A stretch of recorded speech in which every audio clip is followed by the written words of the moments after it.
Good morning. Sorry I'm so late, you guys. I totally overslept.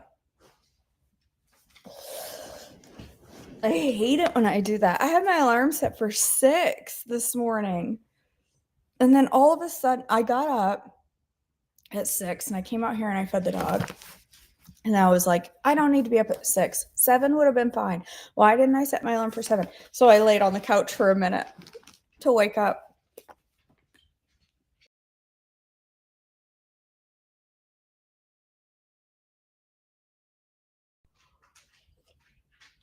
Oh, here we are.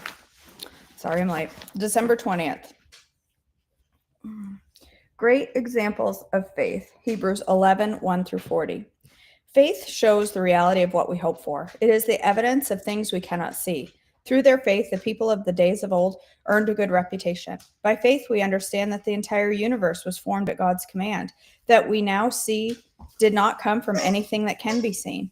It was by faith that Abel brought a more acceptable offering to God than Cain did. Abel's offering gave evidence that he was a righteous man, and God showed his approval of his gifts. Although Abel is long dead, he still speaks to us by his example of faith.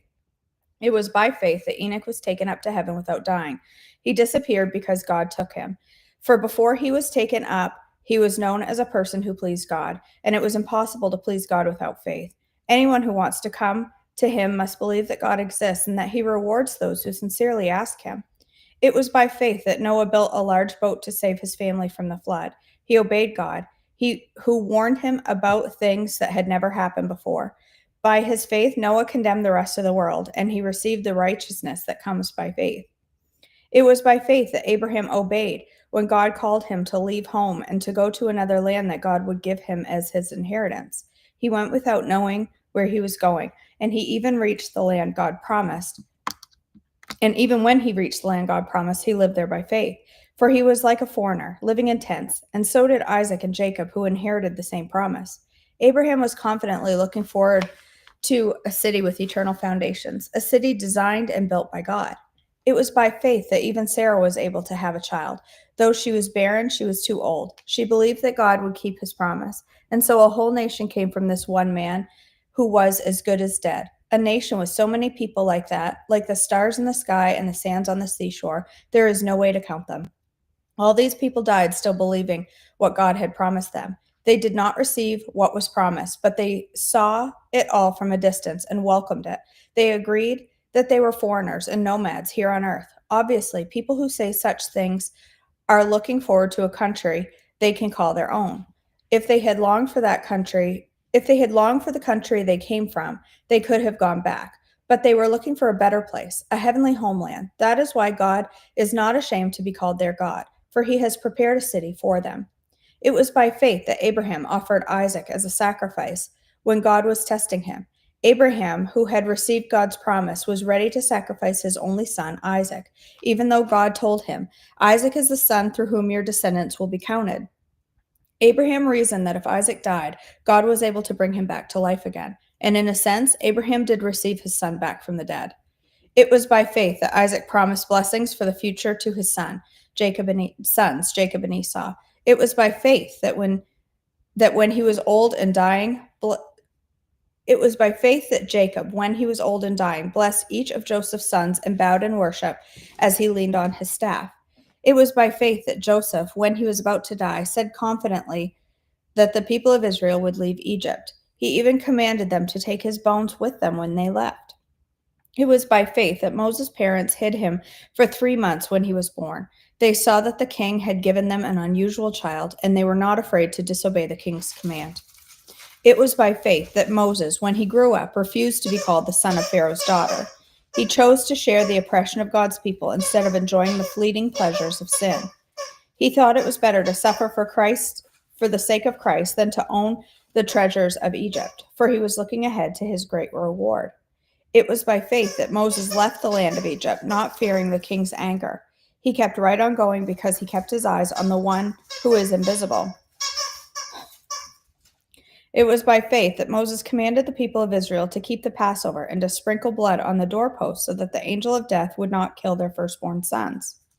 It was by faith that the people of Israel went right through the Red Sea, and though they were on dry ground, as though they were on dry ground. But when the Egyptians tried to follow, they were all drowned. It was by faith that the people of Israel marched around Jericho for 7 days, and the walls came crashing down. It was by faith that Rahab the prostitute was not destroyed with the people in her city who refused to obey God, for she had given a friendly welcome to the spies. How much more do I need to say?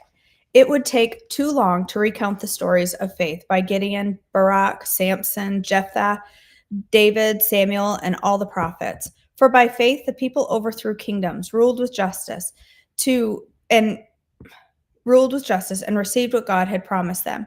They shut the mouths of lions, quenched the flames of fire, and escaped death by the edge of the sword. Their weakness was turned to strength. They became strong in battle and put whole armies to fight.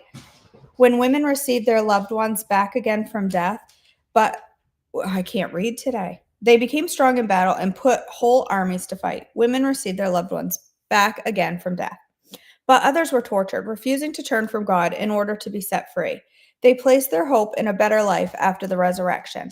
Some were jeered at, and their backs were cut open with whips. Others were chained in prisons. Some died by stoning. Some were sawed in half. Others were killed with the sword. Some went about wearing skins of sheep and goats, destitute and oppressed and mistreated. They were too good for this world, wandering over deserts and mountains, hiding in caves and holes in the ground. All these people earned a good reputation because of their faith, yet none of them received all that God had promised, for God had something better in mind for us, so that they would not reach perfection without us. God's discipline proves his love. Hebrews 12, 1 through 13. Therefore, since we are surrounded by such a huge crowd of witnesses to the life of faith, let us strip off every weight that slows us down, especially the sin that so easily trips us up. And let us run with endurance the race God has set before us. We do this by keeping our eyes on Jesus, the champion who initiates and perfects our faith. Because of the joy awaiting him, he endured the cross, disregarding its shame. Now he is seated in the place of honor beside God's throne. Think of all the hostility he endured from sinful people. Then you won't become weary and give up. After all, you have not yet given your lives in your struggle against sin. And have you forgotten the encouraging words God spoke as his children? My child, don't make light of the Lord's discipline, and don't give up when he corrects you.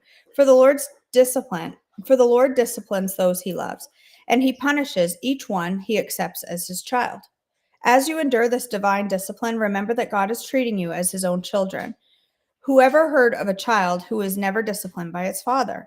If God doesn't discipline you as he does all of his children, it means that you are illegitimate and then you are not really his children at all. Since we respected our earthly fathers who discipline us, shouldn't we submit even more to the discipline of the Father of our spirits and live forever? For our earthly fathers disciplined us for a few years, doing the best they knew how. But God's discipline is always good for us, so that we might share in his holiness. No discipline is enjoyable while it is happening. It's painful, but afterwards there will be a peaceful harvest of right living for those who are trained in this way. So take a new grip with your tired hands and strengthen your weak knees. Mark out a straight path for your feet so that those who are weak and lame will not fall but become strong. A call to listen to God, Hebrews 12, 14 through 29. Work at living in peace with everyone, and work at living a holy life, for those who are not holy will not see the Lord. Look after each other so that none of you fails to receive the grace of God. Watch out that no poisonous root of bitterness grows up to trouble you, corrupting many. Make sure that no one is immoral or godless like Esau, who traded his birthright as the firstborn son for a single meal. You know that afterward, when he wanted his father's blessing, he was rejected. It was too late for repentance, even though he begged with bitter tears. You have not come to a physical mountain. You have not come to a physical mountain, to a place of flaming fire, darkness, gloom, and whirlwind, as the Israelites did at Mount Sinai. For they heard an awesome trumpet blast and a voice so terrible that they begged God to stop speaking. They staggered back and under God's command. If even an animal touches the mountain, it must be stoned to death. Moses himself was so frightened at the sight that he said, I am terrified and trembling. Now you have come to Mount Zion, to the city of the living God, the heavenly Jerusalem, and to the countless thousands of angels in a joyful gathering. You have come to the assembly of God's firstborn children, whose names are written in heaven. You have come to God himself, who is the judge over all things. You have come to the spirits of righteous ones in heaven who have now been made perfect. You have come to Jesus, the one who mediates the new covenant between God and people, and to the sprinkled blood which speaks of forgiveness instead of crying out for vengeance like the blood of Abel. Be careful that you do not refuse to listen to the one who is speaking. For if the people of Israel did not escape when they refused to listen to Moses, the earthly messenger, we will certainly not escape if we reject the one who speaks to us from heaven. When God spoke from Mount Sinai, his voice shook the earth, but now he makes another promise. Once again, I will shake not only the earth, but the heavens also. This means that all of creation will be shaken and removed, so that only unshakable things will remain. Since we are receiving a kingdom that is unshakable, let us be thankful and please God by worshiping him with holy fear and awe, for our God is a devouring fire. All right. Right, Shelley? I was thinking that same thing.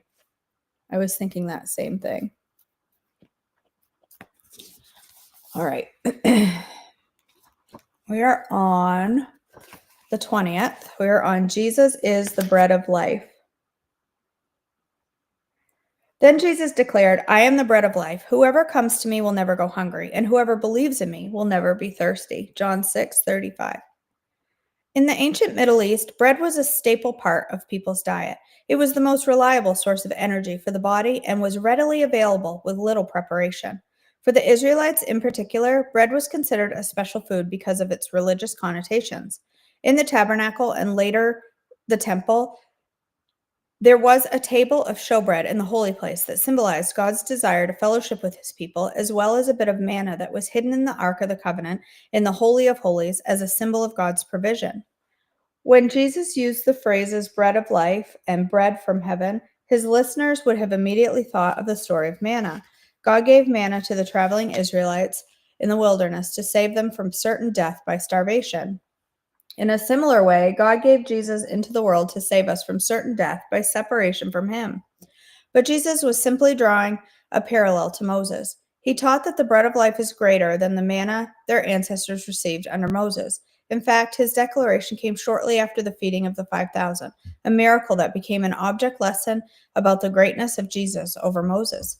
The manna God provided through Moses satisfied only temporarily. The manna Jesus was offering, his life, satisfies eternally. Jesus offers himself to all who believe in him, an invitation to fellowship that isn't restricted to priests as the showbread was, but is open to all, just as Jesus himself ate with tax collectors, prostitutes, and sinners. And in the beautiful picture of the Last Supper, we're reminded that Jesus' broken body secures our place at God's table. As a morsel of bread becomes part of our bodies and gives us energy, so Jesus becomes part of us when we believe in him and opens access to fellowship with God. He satisfies every longing and desire with himself. In your presence there is fullness of joy. At your right hand there are pleasures forevermore. Psalm 16:11. The bread of life invites us to feast on him. The challenge is many people try to fill the void in their lives with more stuff, more shopping, more money, more friends, more food, but they're always left wanting more. As Christmas draws near, examine your heart and desires. Do you crave more stuff or do you crave more of Jesus? Ask him to give you a hunger for more of him. Jesus, you are everything I've ever wanted, but how often I turn to other things to satisfy the desires of my soul. Forgive me for replacing you with idols in my life. Only you can satisfy. Teach me to hunger for you and feast on you. May you be my heart's chief desire.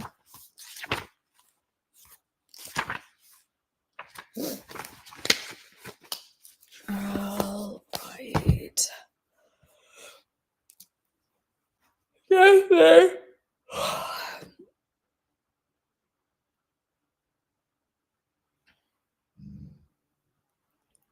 Oh my gosh, Suzanne. We're praying for you, poor lady. You've been through an awful lot. Hopefully, it's not another cold and just your body worn out. I am so ridiculously covered in dog hair. It's unbelievable. These pajamas I mean, dog hair and my hair. I have more hair on me than he has on him. Bassy, can you say hi? Sebastian, can you say good morning? Hey, Sebastian, look at me. Look at me. Bassy, look at me. Hey, say hi. Come here. Sebastian. You're a brat.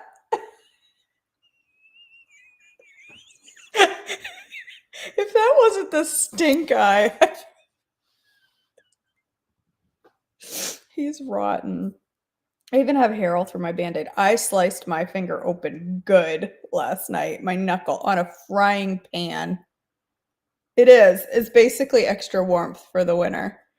Nikki, this is how I keep warm in the winter. I just roll around in dog hair. I sliced my finger like I almost thought I was going to need a stitch. It is mighty sore this morning on a frying pan. On a frying pan of all things. One of my Gordon Ramsay frying pans. It turned against me. I know, right, Lynn?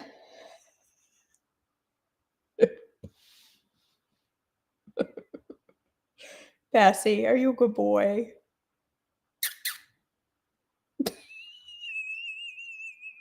Sebastian. You can't. I wish I could zoom in on him. The way he's looking at me out of the corner of his eye. He is the master of side eye.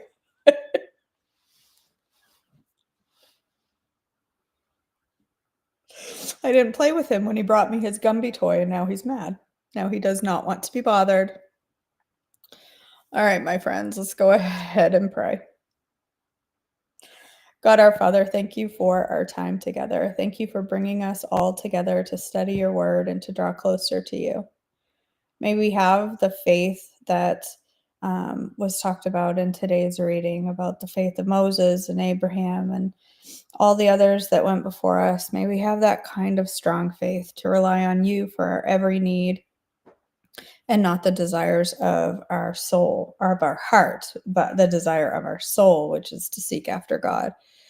God, I just pray for each person here. I pray for Mary this morning. I pray for her sweet pup Eddie as they go to the vet. I just pray that the solution will be simple and that he will recover quickly, God. I pray for Lizzie as well if she's still sick. We just pray for her healing.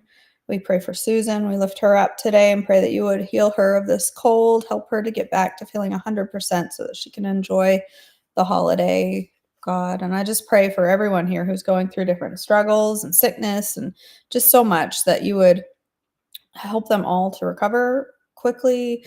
Just give us all the grace and give us all the peace that we need this season to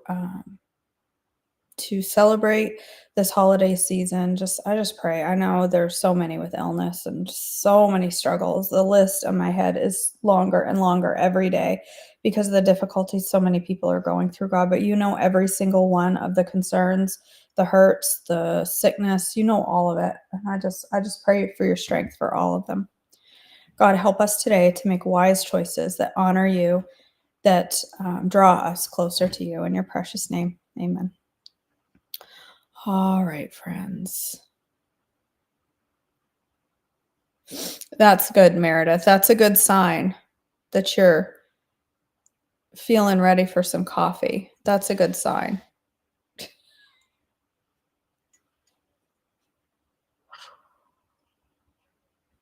When he does that, it's an intentional, I'm not looking at you because you have dissed me.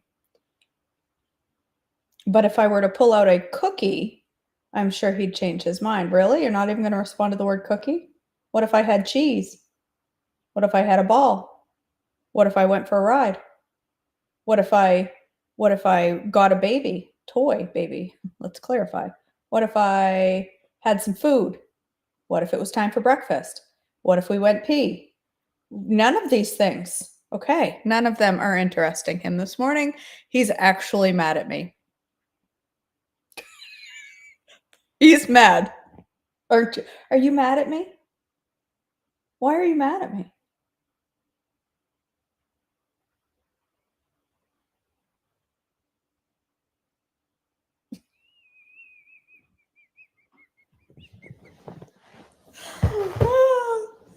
What's the matter, Bassy? Are you mad at Mama? Are you mad at Mama?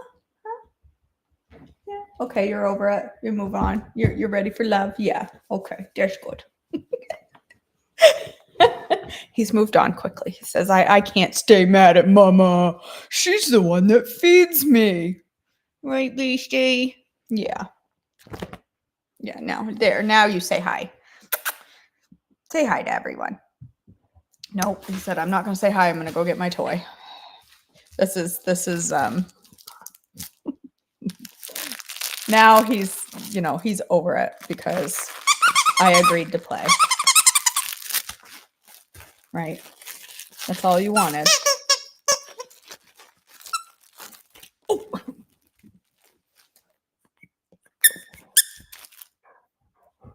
Ready? Go get it. All right. He's happy now. All right, peeps. Thanks for joining me. I would like to go live. I've got the stuff to make the Christmas crack. But I don't know if I'm going to have time. I have some things I have to get done this morning, and I have got to get out of these clothes before I make anything because this is a lot of dog hair on me, and this is a lot to look at. And I'm going to the movies later today, so I have to look better than this. Right? Ow, easy. So, I'm going to attempt to get my act together to go live.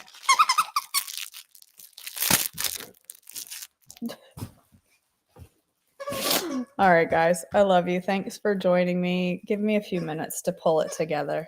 It's a lot of pulling that has to happen, but I'll make it work because I really want some crack. That's not the sentence you hear at the end of every devotional.